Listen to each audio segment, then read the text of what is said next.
Notre histoire commence dans un village d'orques apparemment banal, nommé Bubiz, entouré de hautes montagnes et de forêts denses. Le village était parfaitement dissimulé aux yeux des ennemis potentiels. De plus, qui aurait l'audace d'attaquer les orques, connus pour leur force et leur tempérament violent?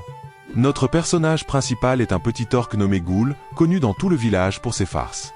Et le voilà maintenant qui traverse le village à toute vitesse, en direction du restaurant Bork. Là, une femme orque découpe de la viande avec des couteaux tranchants, et elle le fait avec une grande habileté. D'un mouvement rapide, elle envoie la viande en l'air, et avec un visage impassible, elle attend un instant que les morceaux retombent. Mais avant qu'ils ne touchent le sol, elle les coupe en petits dés avec une rapidité fulgurante. Son nom est Jiram, et elle est la seule chef et propriétaire du restaurant Bork. Ghoul court à travers le restaurant et ne peut résister à l'appel de la viande fraîche. Il saute en l'air et attrape un morceau de viande dans sa bouche, puis s'enfuit en courant. Jiram, furieuse, se lance à sa poursuite, brandissant son couteau. Mais Ghoul est plus rapide et parvient à échapper à sa colère. Il continue sa course folle à travers le village, où les orques vaquent à leurs occupations. Un groupe de constructeurs est en train de bâtir une nouvelle maison en bois, et Ghoul manque de peu de se faire écraser par une bûche. Il poursuit sa route et arrive dans un champ où une famille d'orques est en train de travailler la terre. Les coups de faux font voler l'herbe dans tous les sens, et Ghoul évite de justesse une lame tranchante. Les fermiers le regardent passer, étonnés de le voir courir ainsi. La femme orque se demande pourquoi il court toujours comme s'il était poursuivi, mais son mari lui répond que seul le jeune orque peut répondre à cette question. Ghoul continue sa course, effrayant les oiseaux et les petits animaux sur son passage. Il arrive enfin dans la forêt, où ses camarades orques sont en train de passer un rite de passage important, la chasse aux sangliers. Les orques sont cachés dans les buissons, attendant le moment propice pour attaquer.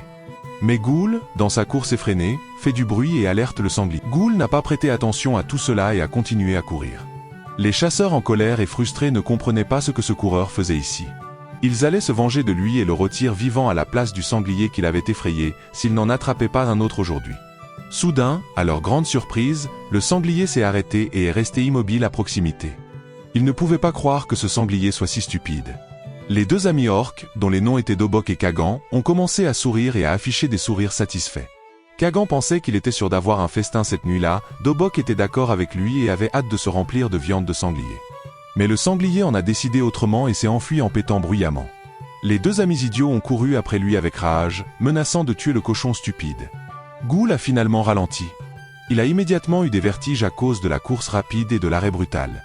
Il ne s'est arrêté que parce qu'il était confronté à un obstacle apparemment insurmontable, une montagne. Mais il a courageusement déclaré à la montagne que c'était le jour où il était mis au défi par le grand Ghoul lui-même, le conquérant des montagnes. Sans hésiter une seconde, il a foncé en avant et a sauté pour attraper la prise la plus proche. Ghoul a grimpé avec autant de vigueur qu'il a couru, sans s'arrêter une seconde, en saisissant d'abord avec sa main gauche, puis avec sa main droite. Soudain, il a failli tomber à cause d'un impact puissant qui a secoué la montagne. En regardant vers le bas, il a vu une silhouette solitaire secouer la montagne avec ses coups. C'était l'un des guerriers orques de leur village et il ressemblait étrangement à Bruce Banner en colère. Le sosie de Hulk avait même le pantalon emblématique qui se gonflait à chaque coup qui secouait la montagne, et le pauvre Ghoul pouvait à peine tenir bon. Mais sa deuxième surprise et sa confusion ont été immédiatement remplacées par de l'excitation, et il a crié « Oh oui !» Ghoul était trop heureux pour le défi et n'a fait que courir vers le sommet avec plus de vigueur. Rien ne pouvait l'arrêter maintenant. Finalement, il a réussi et a atteint le sommet. Il était en sueur et fatigué, mais son visage brillait debout au sommet de la montagne, il a crié au monde qui était maintenant à ses pieds. « Je suis Ghoul, et un jour je serai le roi des montagnes. » Bientôt, il a juré de voyager vers des terres lointaines au-delà de l'horizon et d'être connu comme le plus grand conquérant des montagnes, Ghoul le Conquérant. Toute son ardeur a disparu lorsqu'il a finalement réalisé qu'il regardait le coucher de soleil et que la journée touchait à sa fin. Il a crié d'horreur, n'arrivant pas à croire qu'il regardait le coucher de soleil. Un vent violent a immédiatement soufflé du sommet, et Ghoul, inattentif, a failli aller avec lui. Pendant ce temps, tous les orques du village de Bubiz ont commencé à se rassembler dans la plus grande maison pour la réunion des orques. Le chef orque redoutable de Bubiz, nommé Garek, dirige la cérémonie de chasse. L'une de leurs traditions les plus sacrées est que chaque jeune orque subit une épreuve de survie dans la nature, une compétence de base qui doit être apprise pour affronter les dangers du monde dans lequel ils vivent. Ainsi, les orques vétérans, qu'ils soient fermiers ou guerriers, ont formé, observé et évalué la nouvelle génération pour la chasse. Ce soir est le point culminant de cela, la réunion pour célébrer les réalisations des 4 jeunes orques, ou du moins, il est supposé qu'il y en ait 4. Le chef Garrick était mécontent qu'un certain jeune et chauve Ghoul manque à la cérémonie. Comme d'habitude, le petit Ghoul court toujours dans les bois longtemps après que le soleil se soit couché. Mais maintenant, il est plus désespéré et à bout de souffle que jamais. Sur le chemin du retour au village, il a repéré un lapin innocent qui mangeait de l'herbe. Cela lui a rappelé que cette nuit était censée être la plus importante, la célébration de la chasse des nouveaux guerriers. Même avec la fatigue, Ghoul s'est préparé à augmenter sa vitesse de course. S'il y a une chose qu'il sait faire, c'est courir. Il s'est promptement positionné pour une technique tout en maintenant sa vitesse de course. Toute son énergie restante est consacrée à la perfection du timing de son prochain mouvement. C'était une course parfaite et sans faille du lapin pris au dépourvu. Pendant que Ghoul était en route pour la célébration de la chasse, il se disait qu'il valait mieux apporter quelque chose de petit plutôt que de ne rien apporter du tout. Cela ne signifie pas pour autant qu'il n'est pas toujours dans de sales draps avec le chef orc Garek. Ce dernier s'impatiente de plus en plus sur son trône. Cette nuit était censée être sacrée pour tout le village, mais derrière la porte de la maison du chef, une voix forte et enjouée se fait entendre. En s'approchant de plus en plus, on dirait que Ghoul fait de son mieux pour imiter un joueur de la NFL, courant à toute vitesse et glissant dans la réunion avec sa tête chauve, tout en serrant l'oreille du lapin comme un ballon de football.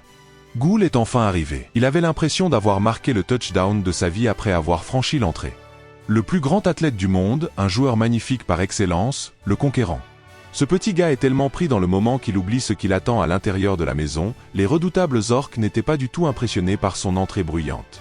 Au contraire, ils le regardaient avec des yeux menaçants. Ghoul essayait de faire passer ça discrètement tout en serrant son petit lapin et en essayant de se faufiler à travers la foule. Le regard du chef Garek était perçant, c'est le moins qu'on puisse dire. Il était une bête gigantesque, émanant la force des orques. Avec tous les chasseurs et la formation appelée en taux rassemblés, il était temps de les aligner et de voir les fruits de leur travail.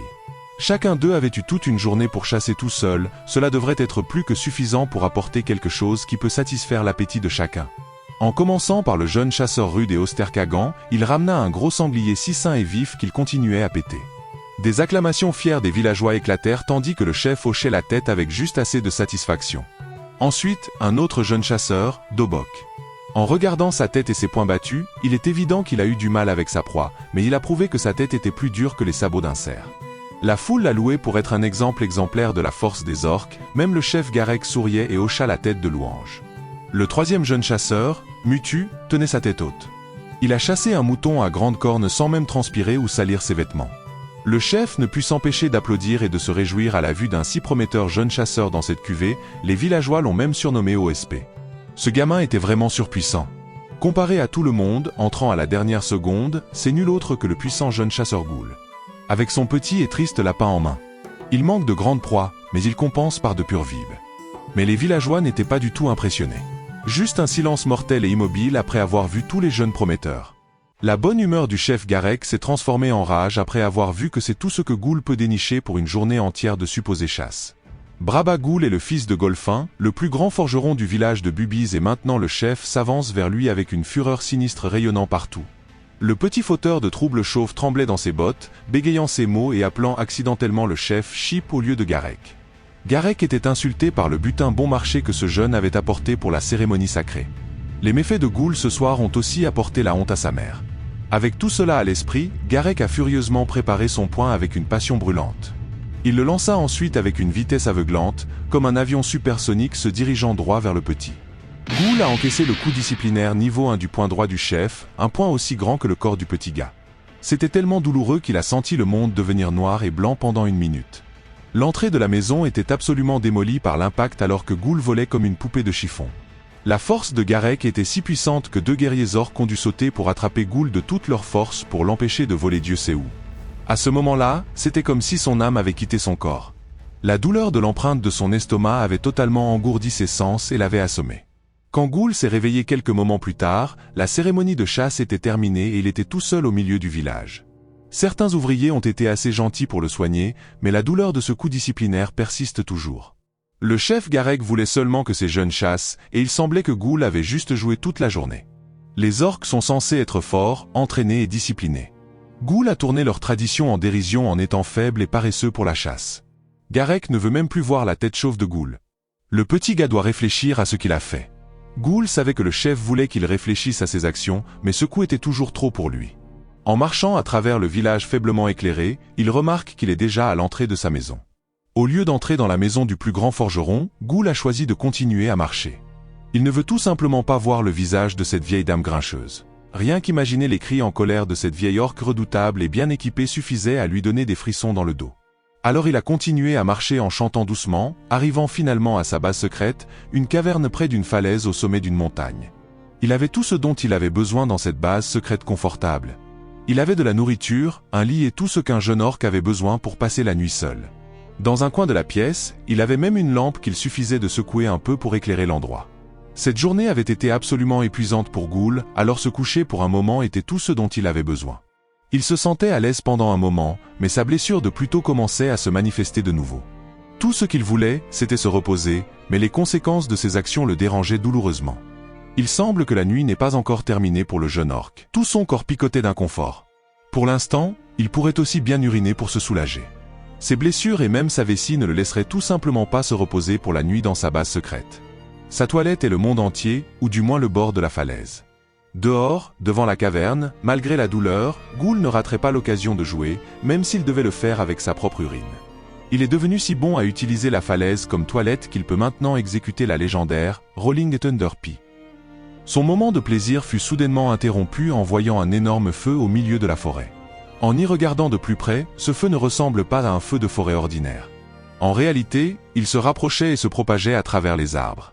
Pour ajouter à ses malheurs de la journée, il entendit un son extrêmement inquiétant venant de sous ses pieds, du bord de la falaise qu'il utilisait négligemment comme toilette.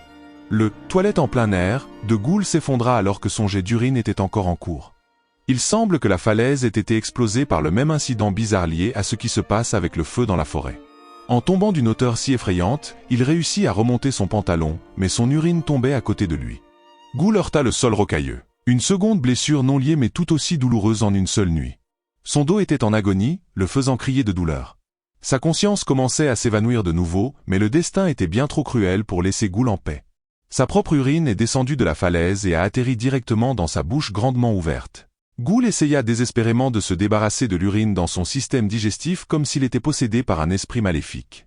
La douleur de son estomac et de son dos, combinée au goût salé dans sa bouche, était une torture absolue. Mais une autre chose le réveilla de son tourment. Une immense bête enflammée en forme de loup poursuivait un elfe noir et les deux se dirigeaient vers lui à vive allure. L'elfe noir était visiblement blessé, mais ses yeux étaient pleins de détermination malgré tout ce chaos. Revenons quelques instants en arrière. La forêt des orques est un terrain difficile à manœuvrer, surtout si vous haletez et soufflez d'épuisement. Il ne pouvait pas ralentir, mais il voulait essayer de retarder ses poursuivants, même pour une seconde. Le couteau fut lancé avec une expertise parfaite, à un angle et à une vitesse idéale. La lame acérée traversait l'air comme une balle perçant le vent lui-même, elle fut facilement balayée et coupée en deux. Elle était censée retarder la bête, mais tout ce qu'elle fit fut de décevoir l'elfe noir. Il ne put s'empêcher de jurer de frustration face à sa situation chaotique. Le mystérieux elfe noir courait depuis des jours avec sa blessure. Il lui devenait de plus en plus difficile de distancer la bête. Cette bête gargantuesque était fixée sur un seul objectif, attraper l'elfe noir de toutes ses forces. Le loup frappa avec ses griffes et faillit ouvrir le sol sur lequel l'elfe noir se tenait. Il réussit à éviter à la dernière seconde, mais l'impact seul suffit à le faire trébucher de manière disgracieuse. Serrant les dents, il encaissa cet impact avec rien d'autre que du courage et de la détermination. Il finit par rompre l'élan et retrouva son équilibre sur ses pieds. Après quelques instants, l'attaque avait considérablement aggravé sa blessure. Il vomit du sang sur le sol alors qu'une douleur aiguë se répandait dans ses entrailles. Mais malgré tout cela, il restait fidèle à sa mission. Il devait protéger quelque chose de précieux au prix de sa vie. Il ferait cela même si son âme était écrasée et son esprit s'évanouissait derrière la bête fumante qui apparaissait. Deux silhouettes avancent de manière menaçante avec de la joie dans les yeux. L'homme plus petit avec des cheveux en pique et des yeux rusés était particulièrement inquiétant. L'elfe noir sentit une présence lourde l'accablée avec une sensation omineuse. Il commença à trembler à parts égales de douleur et de peur, mais il atteignit tout de même une lame, car il ne devait pas faillir comme un assassin elfe noir. Un autre couteau de lancer fut sorti et lancé avec toute la force que son corps tout entier pouvait rassembler. Épuisé et gravement blessé, ses attaques commençaient à devenir inutiles. Le couteau fut simplement repoussé par la bête. Et c'est ce qui nous amène à la raison pour laquelle la légendaire Rolling Thunder Pea de Ghoul a été interrompue si brutalement. Le petit couteau fut projeté jusqu'à la falaise, retenant juste assez de force pour couper le bord de la prestigieuse toilette de Ghoul. À court d'options et d'espoir, l'elfe noir décida d'investir ses forces restantes dans une autre course folle. Il se lança dans une course effrénée plus profondément dans la forêt, près de l'endroit où le bord de la falaise avait été coupé. L'elfe noir, tellement concentré sur le gain de quelques mètres de distance supplémentaire, ne remarqua pas le petit orque chauve vomissant ses tripes sur les rochers à proximité. Ghoul, avec encore le goût de l'urine dans la bouche, était absolument perplexe quant à ce qui se passait devant lui. Tout ce qu'il voyait, c'était un elfe noir blessé poursuivi par une bête démoniaque. Il finit par comprendre que cette scène absurde se déroulait réellement devant lui. Il essaya de s'éloigner aussi vite et désespérément qu'il le pouvait. Voir un monstre après être tombé d'une falaise et avoir bu sa propre urine n'était vraiment pas dans ses plans pour la nuit. L'elfe noir remarqua finalement le jeune orque faisant des histoires et considéra qu'il devait y avoir un village orque à proximité.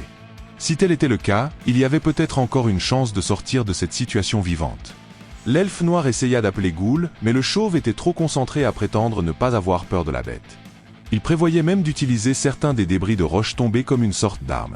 Ghoul donna un coup de pied à un morceau de roche en direction de la bête qu'il surnomma Hot Dog. Hot Dog sourit avec arrogance en voyant le petit rocher filer dans les airs.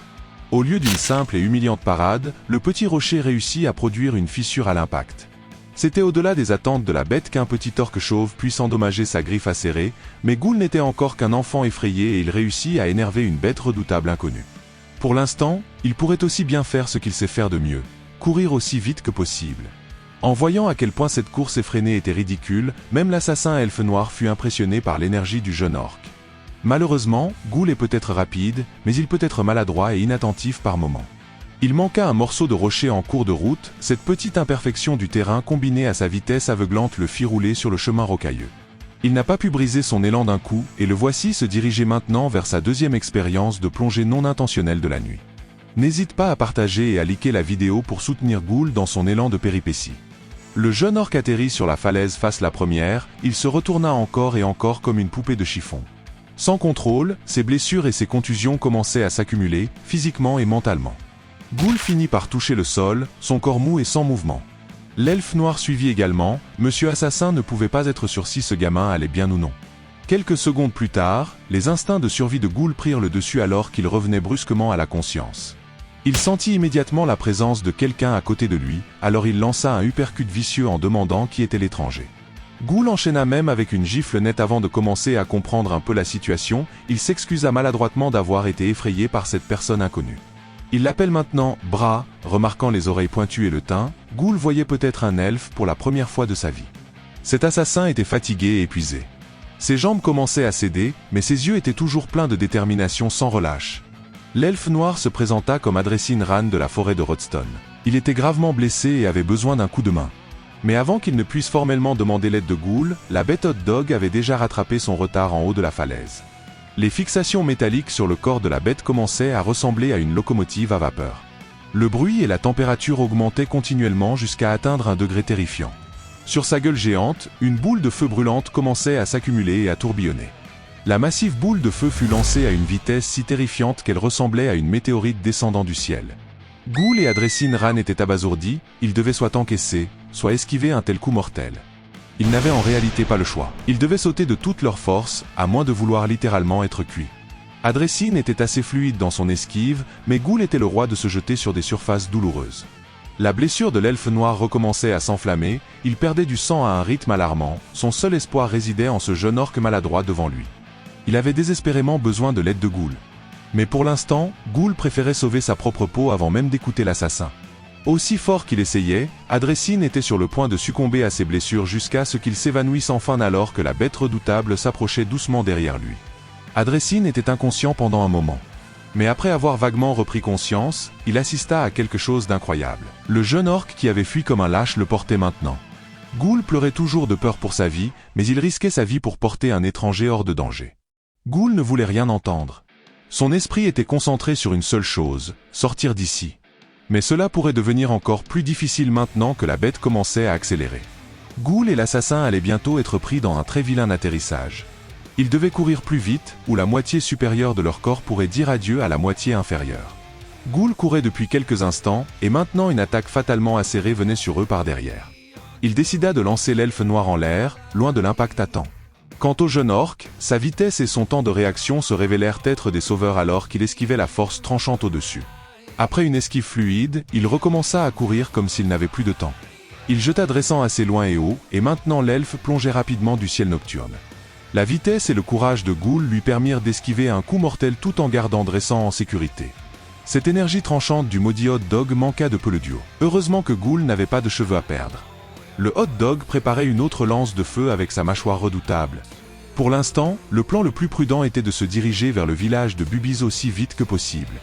Là-bas, il pourrait demander de l'aide aux orques adultes, et pour cela, il devait survivre à une autre explosion massive et brûlante. Le duo réussit encore une fois par chance, ils évitèrent maladroitement un autre coup mortel au prix des pantalons et du derrière de Ghoul qui brûlait maintenant. Ghoul connaissait très bien le terrain à ce stade. Il traversa les lianes sinueuses en tenant à Dressine et en chantant une chanson locale des orques. Il ne fallut pas longtemps à Ghoul pour traverser la zone avec son derrière à l'air.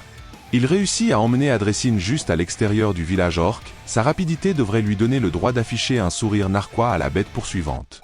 Pendant ce temps, c'était juste une autre nuit normale au village de Bubiz. Le chef Garek était assis au stand de ramen local. Il poussa un soupir après une autre journée stressante en tant que chef. Son seul soulagement face à tout ce stress était son ramen, ce bol de nourriture divine était le seul à comprendre sa douleur. Le chef Garek adorait son ramen. Il pouvait renifler la vapeur venant du bol toute la journée. La perspective de manger cette nourriture parfaite le faisait agir comme une écolière excitée. Ses mains endurcies par la bataille semblaient gigantesques lorsqu'il tenait les petites baguettes. C'était comme un rituel pour lui. Il prenait la première portion de nouilles, la première bouchée parfaite. Le chef soufflait dessus pendant un moment, ses nouilles pouvaient absolument brûler la langue. Mais avant qu'il ne puisse mettre cette bouchée céleste dans sa bouche, Garek fut brutalement interrompu par un ghoul volant et un elfe noir. Le stand de ramen fut promptement réduit en miettes par l'impact inarrêtable. Ghoul et Dressant s'évanouirent immédiatement, entourés de nouilles, d'ustensiles de cuisine et des murs ruinés du stand de ramen. Le chef Garek, heureux et excité, disparut en une fraction de seconde. Ses yeux devinrent sombres. Ses veines commencèrent à palpiter de pure rage et de fureur, et Ghoul implorait simplement de l'aide. Mais ce n'était pas ce qui le dérangeait. Tous ses regrets concernaient son bol de ramen délicieux. Toute cette fureur devait aller quelque part. La vitesse de Garek était tout simplement incroyable alors qu'il tournait son corps, les yeux remplis de rage et de larmes, son poing était serré et la trajectoire était parfaitement définie. La fierté des orques, le chef que tout le monde craint et respecte, lança un coup de poing si fort qu'il changea le style de l'art. Il appela cela la vengeance du ramen. La bête trébucha partout, son corps rebondissait comme si de rien n'était, et ce chien n'avait aucune chance, toute infrastructure sur son chemin fut dévastée. La bête redoutable ne ressemblait même plus à un loup ou un chien. À la fin de la raclée, elle fut projetée là où se trouvaient les deux figures mystérieuses. Ces deux-là ne semblaient pas être dérangés que leur animal de compagnie ait été réduit en miettes. Ils se contentaient de sourire et de jeter la bête de côté. Pour eux, échouer à sa mission rendait cette créature inutile. Le vrai spectacle allait commencer. Il semblait que ce duo à la peau bleue avait désormais jeté leur dévolu non seulement sur l'elfe, mais aussi sur le chef des orques. Garek avait retrouvé son calme après avoir envoyé le chien voler vers l'oblivion. Il ordonna aux autres orques de sonner la corne pour avertir tout le monde de l'intrusion. La réponse fut rapide. Après l'ordre donné, la corne résonna dans tout le village. Les orques de toute profession, jeunes et vieux, coordonnèrent l'évacuation vers l'abri du village, tandis que pour certains, la menace des intrus était un appel à l'action pour prendre les armes. C'était le signal pour marcher jusqu'au village et rejoindre le chef pour la bataille. Les vétérans du village de Bubiz étaient prêts à entrer en jeu. Tout le monde était prêt à se battre avec leur vie en jeu, avec le chef Garek en tête. C'était un bataillon d'orques puissants contre deux figures démoniaques mystérieuses qui semblaient être de mauvaises nouvelles pour les intrus qui avaient mis les pieds dans le village sans invitation. Le chef Garek ne ferait pas hésiter à se préparer pour la guerre. Il jura de montrer aux deux intrus louches qu'ils venaient de commettre la plus grande erreur de leur vie. Les guerriers orques du village de Bubiz étaient prêts à rejoindre leur chef. Le chef Garek menait la charge avec un pas lourd en avant. Pendant ce temps, Ghoul était en panique alors que l'elfe noir avait finalement perdu connaissance en raison de la fatigue et des blessures non loin de l'agitation. Les autres chasseurs juniors observaient furtivement ce qui se passait. Deux d'entre eux ne voulaient rien avoir à faire avec les événements qui se déroulaient, mais Mutu voulait se rapprocher. Mutu voulait que les chasseurs juniors y aillent en équipe, même si les oncles orques allaient entrer en guerre. Il n'irait qu'à la condition que Mutu y aille en premier en tant que leader. Les trois orques se précipitèrent aux côtés de Ghoul tandis que Baldi était en panique. Ghoul remarqua enfin que ses amis étaient sortis du village pour voir les lignes de front. Bien sûr, il exécuta immédiatement une poignée de main épique avec son ami Mutu. Les autres chasseurs juniors étaient confus quant à la raison pour laquelle une aubergine flétrie couverte de sang gisait sur le sol.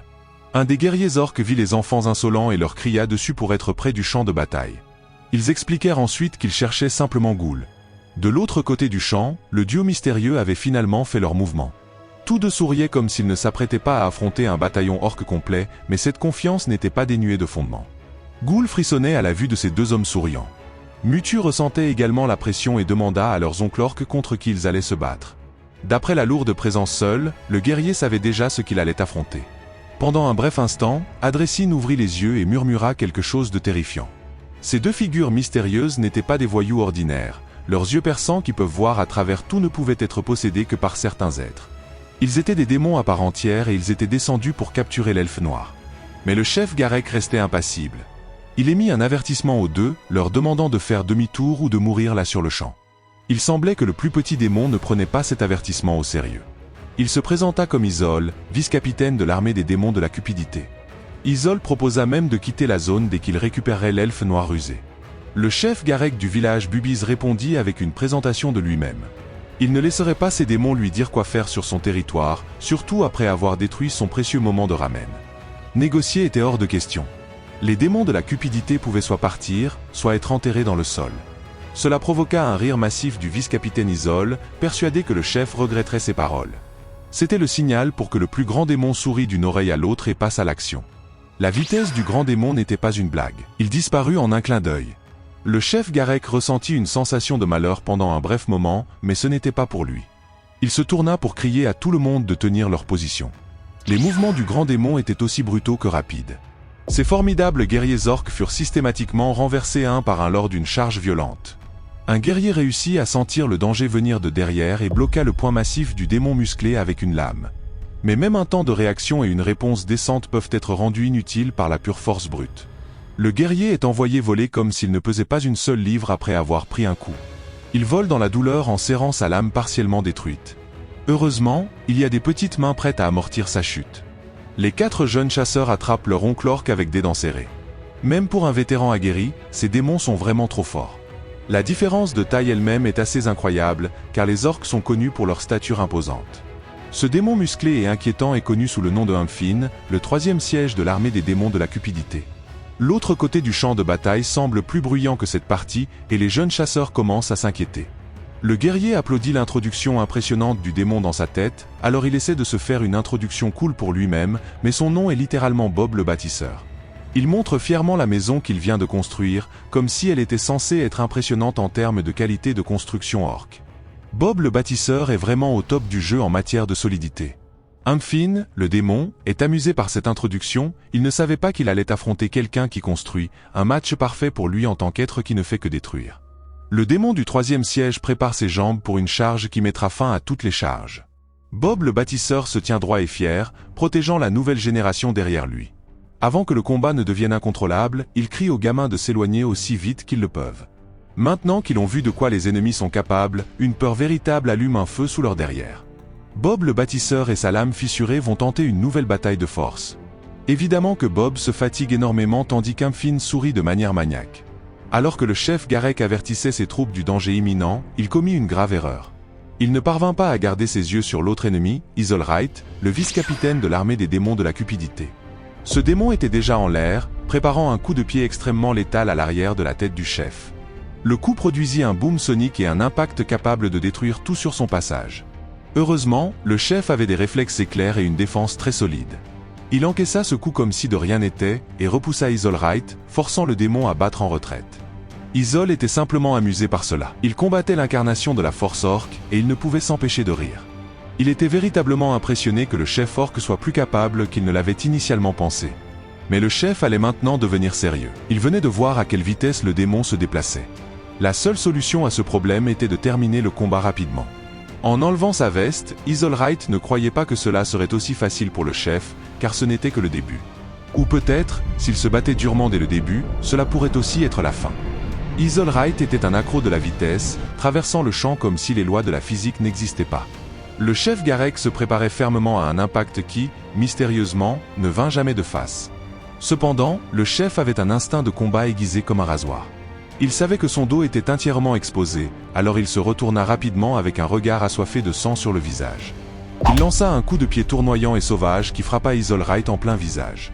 Cela envoya le démon tourner comme un cyclone implacable vers le haut, mais Isol était formidable. Il parvint à se rétablir et à retrouver son équilibre sur le sol après quelques secondes. Il ne ressentait pas de douleur, il se sentait encore plus excité. Au lieu de cela, il voulait combattre le chef encore plus qu'avant. Le sourire suffisant d'Isole pouvait disparaître en une seconde, et le chef ne voyait qu'un vague flou. La prochaine chose qu'il sut, c'est que le démon avait déjà réduit la distance et planté un genou solide dans son visage. Garek fut envoyé voler alors que son visage saignait abondamment. Il perdit le contrôle de son corps pendant un moment en tournoyant et en tombant à travers le champ ouvert. Pour aggraver les choses, le démon n'avait pas encore fini d'enchaîner ses combos sanglants et brutaux. À chaque coup critique qui atteignait le chef, Isole commençait à trouver ce combat ennuyeux. Le corps massif du chef Garek passa de sanglant à projeté vers le bas comme un météore, son atterrissage laissa même un petit cratère pour que son sang puisse y accumuler, un démon est un être sans pitié. Isole frappa encore plus fort la tête du chef contre le sol avec un piétinement. Il blâma le chef d'être un idiot de ne pas avoir simplement livré l'elfe. Maintenant, Isole voulait simplement que le chef regarde son village bien-aimé s'effondrer en poussière. De l'autre côté du champ de bataille, Bob le bâtisseur et Amphin avaient aussi leur propre confrontation. Bob avait entendu que l'objectif de ces démons était l'elfe mystérieux. L'elfe se trouvait avec les enfants de leur village, donc il devait gagner du temps pour que ces gamins puissent s'enfuir, mais en voyant la silhouette terrifiante du gigantesque Amphin, il commençait à penser que cela pourrait bien être la fin pour lui. Bob croyait que même si c'était le cas, les orques ne reculeraient jamais dans un combat, même s'ils faisaient face à la force dévastatrice de ce démon musculaire absurde, ils n'abandonneraient pas. Mais la fidèle lame de Bob ne faisait pas le poids. La collision pulvérisa son arme. Pendant un bref moment, Bob le bâtisseur savait ce qui allait suivre. Il n'avait rien pour se défendre contre la force barbare d'un démon de haut rang. Bob était une cible facile, et un marteau démoniaque était sur le point de s'abattre sur lui. Amphin le balaya sans effort de là où il se tenait. Pour ajouter l'insulte à l'injure, Amphin envoya même Bob le bâtisseur voler jusqu'à la maison qu'il avait fièrement construite. Les blessures de Bob étaient graves, pour le dire au moins. Il avait un profond cratère à travers tout son torse et son estomac. Mais le démon n'en avait pas fini. Avec cette vitesse démoniaque, le monstre musclé en voulait encore plus. Il voulait s'assurer que Bob soit fermement attaché à la maison qu'il avait construite, car elle pouvait aussi servir de son lieu de repos final, son cercueil. Un coup de poing sauvage détruisit les entrailles de Bob, et l'impact supplémentaire arracha la maison la plus solide du village du sol. Bob le bâtisseur était fermement et complètement vaincu. Amphin loua Bob pour son courage jusqu'à ce qu'il se brise enfin, le démon ne laisserait pas cet orque gagner plus de temps pour leur mission. Non loin de la scène tragique, les jeunes chasseurs couraient désespérément et pleins de peur en portant l'elfe noir. Même s'ils avaient gagné une certaine distance, la vitesse démoniaque d'Amphin était encore bien trop grande pour qu'ils puissent rivaliser. Un autre des coups de poing du démon musclé fut libéré comme une tonne de TNT. Quand la fumée se dissipa, il semblait y avoir quelqu'un d'autre au milieu de la commotion. Elle avait de longs cheveux noirs et brillants et des yeux forts et féroces. Elle bloqua avec succès le poing puissant d'un démon d'une seule main. Pour les jeunes chasseurs, elle était une tante, pour Mutu, elle était son maître, et pour tout le monde dans le village, elle était la main droite du chef. Revenons un peu en arrière et voyons les efforts d'évacuation du village de Bubiz. Lozen dirigeait la charge pour assurer la sécurité de tous à l'intérieur des abris d'urgence. Pendant ce temps, de l'autre côté de la commotion, un orque messager arriva en hâte pour avertir l'aîné. Ce messager courut pour relayer la nouvelle que des intrus étaient à leur porte. Cependant, il semblait que l'aîné fumant sa pipe n'était pas trop préoccupé par cette nouvelle.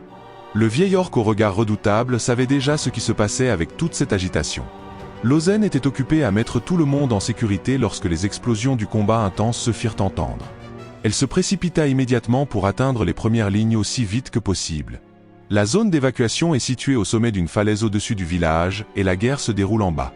Lozen aperçut les jeunes chasseurs courant désespérément pour sauver leur vie. Si elle empruntait le chemin normal, il n'y avait aucune chance qu'elle les atteigne à temps. Sachant qu'elle devait sauter de cette hauteur, la main droite du chef activa son Reijiu, esprit de bête. L'âme d'un rhinocéros massif et imposant émana de son corps. Un des vieux orques expliqua ce qui se passait à ceux qui ne le savaient pas. Cette vue était quelque chose à contempler. L'esprit de bête de Lozen, le rhinocéros. Seuls quelques guerriers orques sont bénis avec un tel pouvoir, il faut un entraînement et un travail acharné interminable pour éveiller leur bête intérieure. Dans le cas de Lozen, cet éveil lui avait conféré une force massive et une peau aussi dure qu'une armure en vibranium. Ce puissant orque n'est pas la main droite du chef pour rien. D'un saut rapide et redoutable, elle se propulsa comme un missile, contrôlant habilement la vitesse vertigineuse de son corps. Elle se concentra sur les jeunes chasseurs. Amphin était sur le point d'obtenir un cadreau kill d'orque, mais tante Lozen était déjà en route pour les sauver. Avec l'âme et le corps d'une bête, elle est la combattante orque ultime. La main droite du chef arrêta de façon appropriée l'attaque d'un démon d'un simple geste de la main. Amphin sentit immédiatement que la nouvelle venue n'était pas quelqu'un à prendre à la légère. Il enchaîna une autre série de combos après avoir bloqué l'attaque initiale, mais les coups rapides furent également facilement déjoués. Voyant à quel point leur tante Lozen se battait bien contre le démon, les enfants ne purent s'empêcher d'encourager. C'était comme s'ils venaient de voir leur sauveur descendre du ciel. Mutu était gonflé de fierté pour son maître. Bill était rapide à affirmer que son oncle Bob était bien plus impressionnant, même en pleine bataille, ces gamins continuaient de se chamailler. Ils avaient presque oublié qu'ils devaient donner des soins médicaux à l'elfe noir qui saignait de plus en plus. Entendre les bêtises des gamins agaça Lozen. Elle était presque aussi redoutable qu'un démon, criant aux gosses de la fermer. Elle essayait toujours d'évaluer la situation, mais la chose intelligente à faire était d'amener l'elfe chez Monsieur Buta pour qu'il soit soigné. Mais le plus gros problème se tenait encore juste devant elle. Quiconque troublait le village devait être éliminé, et il était temps pour les adultes de prendre les choses en main.